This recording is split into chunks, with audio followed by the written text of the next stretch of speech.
you've cleared the interview and you've got yourself the job that you wanted. Congratulations! It's time to get the offer letter in hand. Well, if your heart is singing, Dil hai chota sa, choti si aasha, or something more practical, Mujhe mil je chahe thoda paisa, then what we are going to discuss today is very practical. It's about salary negotiation. Welcome to ET Careers GenNext, where we talk about careers of today and tomorrow. And today we're going to talk about this important aspect, the last stage really of getting the job offer, the salary negotiation.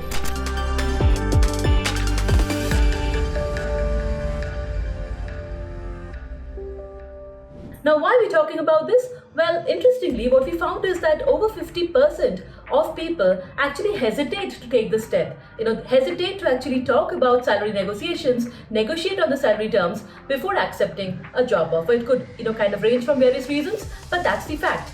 But on the other hand, actually over 80% of companies do expect some negotiation and some discussion at this stage. So then, why are we hesitating? Maybe because in some cases, we don't know how to go about this, and sometimes it's a difficult conversation. What exactly will we say, and how can we put forth our case to probably negotiate a higher salary? Well, if those are questions you have, and especially in the early stages of a career, when it becomes a little bit more difficult to justify our work, well, these are some tips which you can keep in mind. First and foremost, what's important is to do the market research. Every role has some benchmarks around it. While an individual company may differ in terms of the amount of salary and compensation they would offer, and these are defined by different standards in the company, but there are some industry benchmarks. And today, more than ever, it's easily possible to actually get some of these broad benchmarks. You can go to Glassdoor, you can go to LinkedIn, you can try to understand some of the experts in that industry and get a sense of the salary ranges. Of course, this will be a range. And within that range, you might be able to understand when the company is offering you something, is it totally off that range or is it somewhere around that range, which will give you comfort that yes, this is something which makes sense, even if you have a previous salary and that has some benchmarks attached to it. So that's the number one, knowing the right range and doing our own research based on what ranges of salaries are there for that particular role which we have got the job for.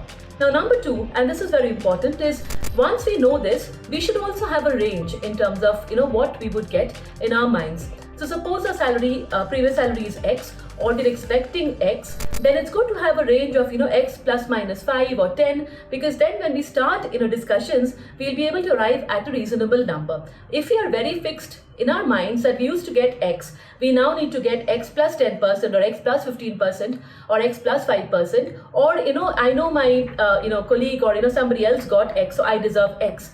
Then those are a little bit more difficult to navigate. So it's important to have a range in mind when we are discussing and starting off with salary negotiations.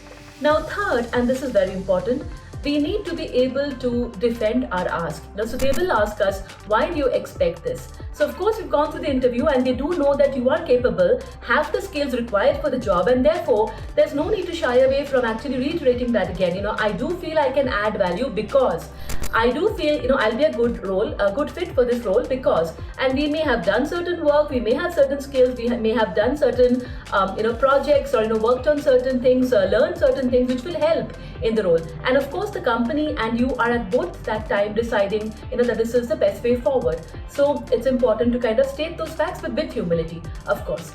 So how we state it is more important than what we are stating. But on the flip side, and this is a very important fact, number 4, it's important also to know if we need to walk away. Now, what if the company is completely inflexible? They are giving you an offer and you have to accept that offer and there's no wriggle room and there's no way around. But what if there are certain things in that which don't work for you because you have certain requirements and you have certain things which you have to take care of? And what if after you join, that resilience starts and then again the job search starts? So to avoid moments like that, to avoid feeling like that, which will put ourselves kind of in a bad position because our stress will continue even after getting the job, it's important to know when to walk away. If nothing really is kind of being listened and you're not able to find a common middle ground in your negotiation of salary, it's important to walk away. It's also important on the other side, from the company side, not to keep on, kind of flipping terms and negotiations. There are people who keep on continuing this negotiation and looking at other offers in the meantime. That's also a warning signal. So both sides, I think it's important to know when to kind of close it gracefully and if required, when to walk away.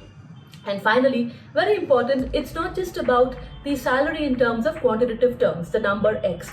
There are a little bit more which goes into the salary components, which is in terms of the benefits you're getting. So let's look at those as well while we're deciding the salary negotiation. So insurance, is that included? Are there certain training components included which will help you learn and grow in your role? What are the terms of work in terms of certain flexible work hours, which if you need, or which is a location, is that something which is reasonable for you? What are the travel kind of requirements? Is that something you really enjoy? What are the timings? Is that something which works for you? Similarly, for certain roles, they have joining bonuses. So is there some wiggle room in the joining bonus? In certain cases, they have some amount of post 2-year, post 3-year bonuses. What are those components? Is there a variable component depending on performance, right? So is there a higher variable split compared to a fixed performance kind of split? And finally, ESOPs. Of course, today many companies are rethinking the valuation of ESOPs and the value given what we see in terms of the funding in the startup ecosystem. But at the same time, ESOPs have played a valuable role. We today see some of the employees in Flipkart who have kind of made their money from ESOPs. So if ESOP is a key component, again it's important to have a very detailed discussion around ESOPs, around the value and how do you kind of understand that more, especially if this is the first time you're going to get an ESOP. So all these in-hand component versus what is the more not in-hand component, all these are important factors to understand. Well, those are certain tips to help you with the salary negotiation.